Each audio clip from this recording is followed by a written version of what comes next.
Hello everybody, today I'm going to be showing you how to enable click to call with Google Chrome for Google Voice.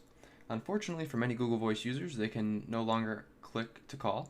So for example, if I wanted to call this number, it should go into Google Voice right away and I can begin my call.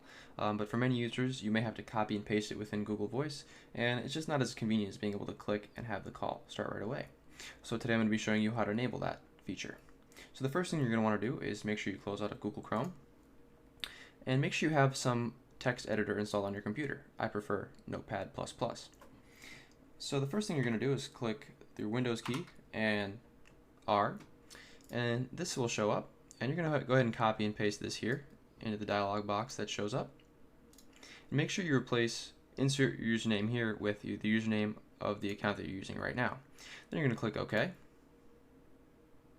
This will pop up here, and you're going to type in preferences.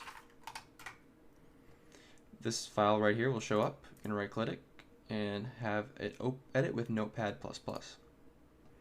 Once that shows up there, you're going to want to hit Control F and type in registered_protocol_handlers. Click Find Next and it should show up right there. So what you're going to do is go ahead and insert this text here. You can just go ahead and copy and paste it from the description. I'll have it in there for you. Control C. And then within the bracket, you go ahead and paste it in there. And you want to scroll over to make sure it pasted in correctly. You want to make sure that also you're including that comma between this one and the next script within it.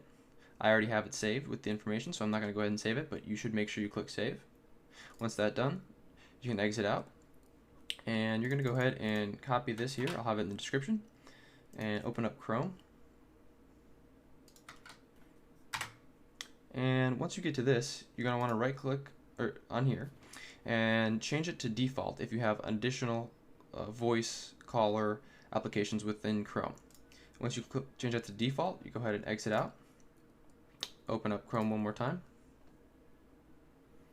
Go to a web page that supports click to call. Go ahead and click that. And your call will go ahead and open in Google Voice.